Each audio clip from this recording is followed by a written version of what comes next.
Modern consoles are getting more expensive, more digital, more subscription based, and more controlled by companies selling them. And before anybody gets it twisted, this is not a PlayStation versus Xbox thing. And I'm not here pretending one company is completely innocent while the other one is a villain. I'm just at a point where I want to spend my money in a place that makes me feel like what I pay for is actually mine. I want control over my hardware, more choice over where I buy my games, the ability to preserve what I own, and the freedom to upgrade my system without waiting for a company to sell me another lockbox. Come here. So, this time around, for the first time in my life, I'm not buying into the next generation. I'm building my own. SteamOS for that console style experience, Xbox on PC for compatibility, and hardware that I can actually control. Let's see if this PC can replace consoles for me, or if I just spent all this money to build the world's most expensive RGB paperweight.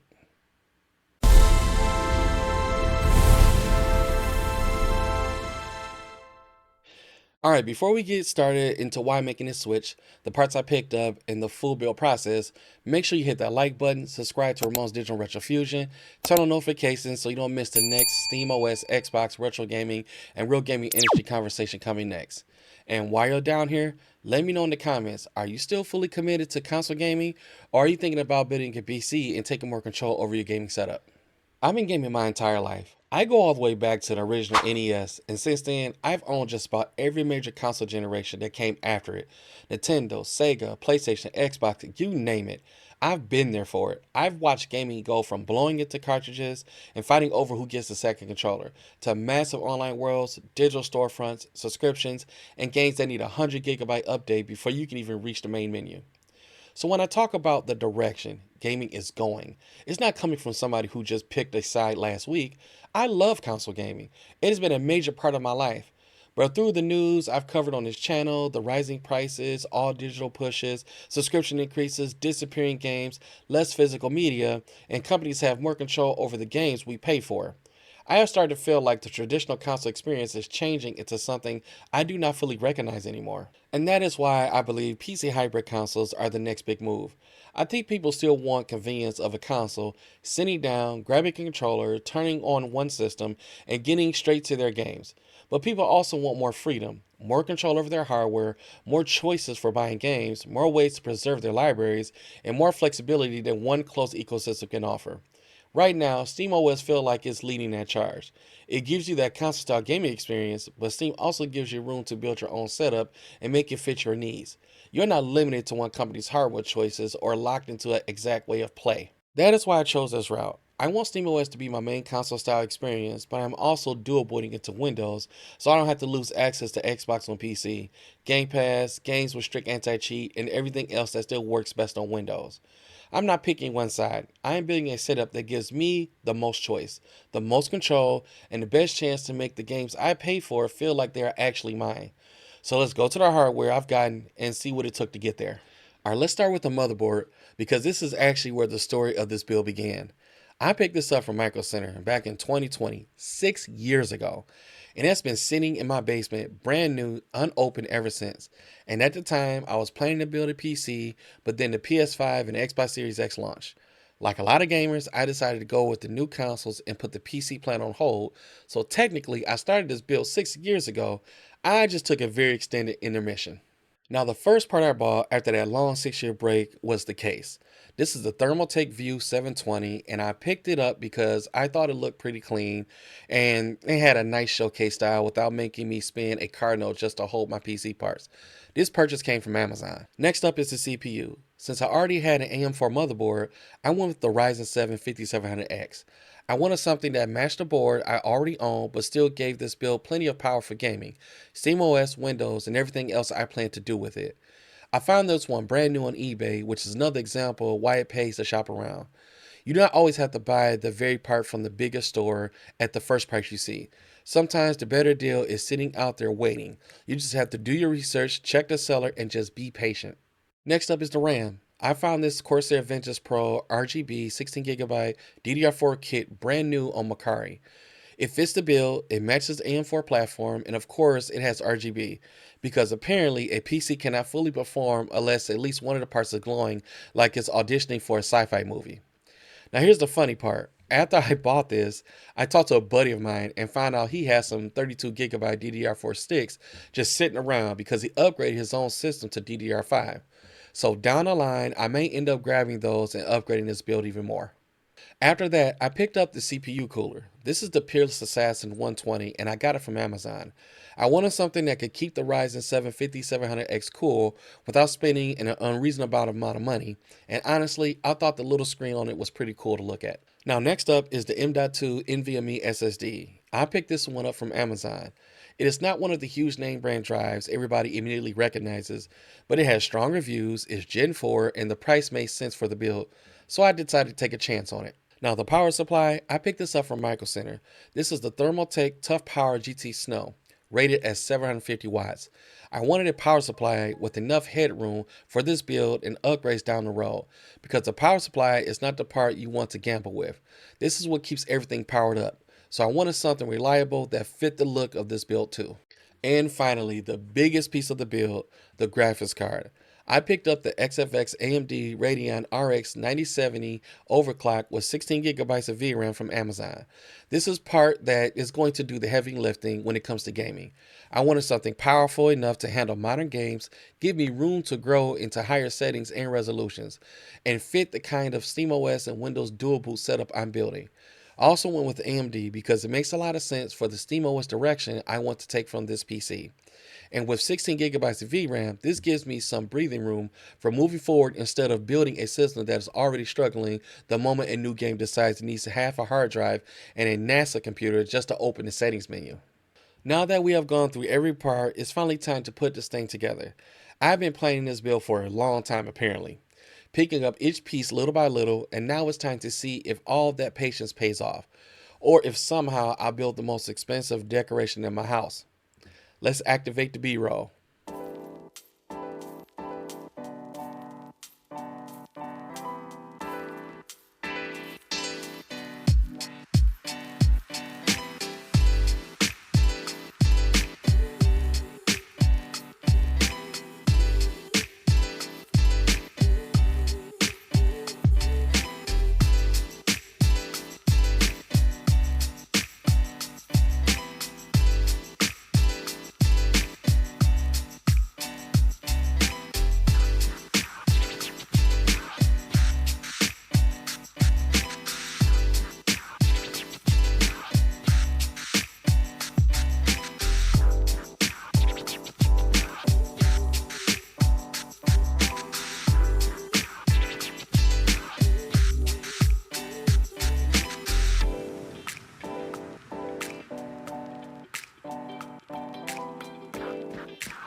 Uh, okay, I cut the computer on, and fans wasn't spinning.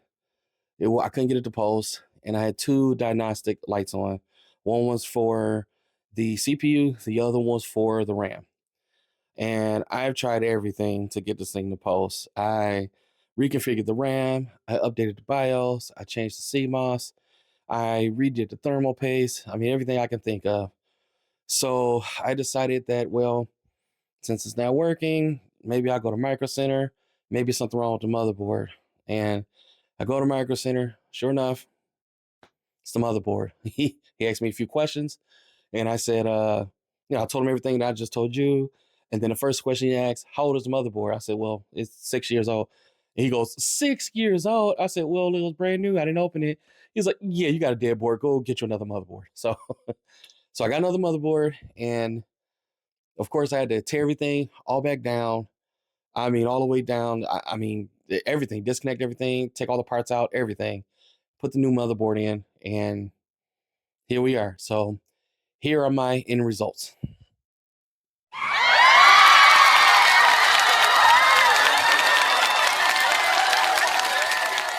All right, after I got the new motherboard installed, one of the first thing I did was I installed SteamOS on the computer. And I will say it has been a really easy, intuitive operating system I've basically ever worked with.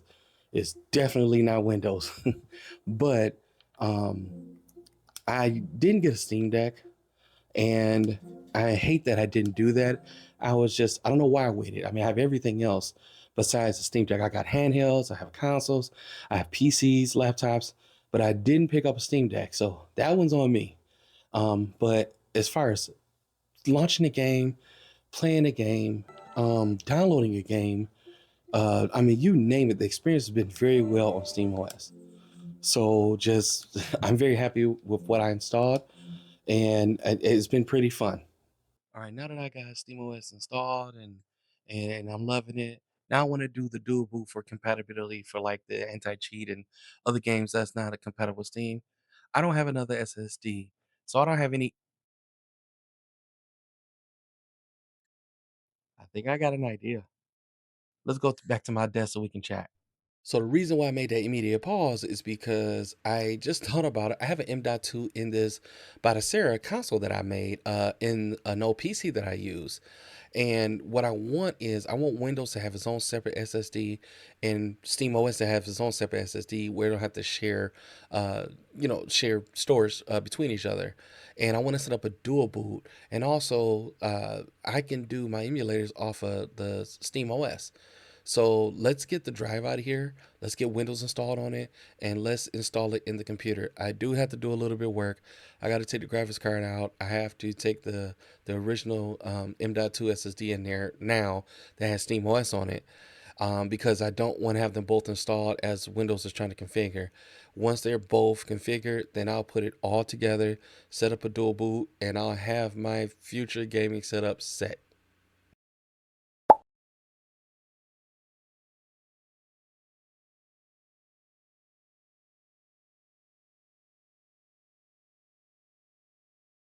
All right, I got my dual boot all set. Come check this out.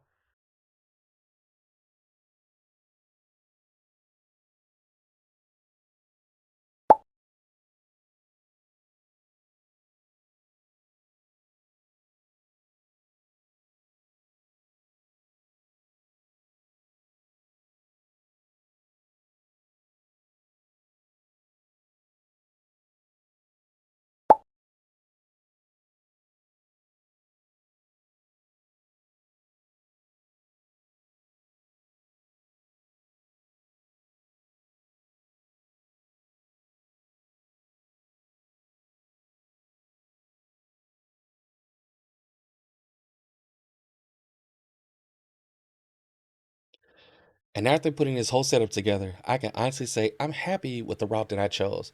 Having SteamOS and Windows dual booted on one PC gives me the kind of value I've been looking for. When I want that simple controller first console style experience, I can boot into SteamOS, sit back and play. And when I need Xbox on PC, Game Pass, or certain launcher, mod support, or a game that just works better on Windows, I'll have that option too. The biggest thing for me is freedom. I control the hardware I pay for, I can upgrade when I want, add storage when I need it, and decide how long I keep this setup going. I have more control over where I buy my games, whether that is Steam, GOG, or another PC storefront. And I no longer have to pay for a monthly fee just to play online multiplayer. Now, if I choose to subscribe to something like World of Warcraft or Final Fantasy XIV, that's different. That's me choosing to pay for that specific service, not being forced to pay a platform just to use the internet I already pay for. I also love the preservation side of this. With DRM-free options like GOG, I can download installers, backup games I legally own, and even build a personal physical collection around them. I can put my own game backups on drives, organize them how I want, and keep a library that feels more personal than a digital list locked behind a company's storefront. And just so nobody misunderstands what I'm saying, I still love console gaming. I'm keeping the consoles I already own, and I will still play them. This is not me declaring that PlayStation, Xbox, or Nintendo are suddenly useless. Console will always have a place for people who want simplicity and straightforward ways to play. But for me, this is the next step. I wanted a gaming setup that I can make my own, one that gives me options instead of limits, ownership instead of dependence, and room to grow without having to wait for another company to tell me what the next generation is supposed to be. Alright, let me know what you think in the comments. Would you build a SteamOS and Windows dual boot PC, or are you still sticking with consoles? If you enjoyed this video, hit that like button, subscribe to Ramon's Digital Retrofusion, and I'll catch you all in the next one. Sorry about the lengthy video, but I wanted to show you guys everything. Peace.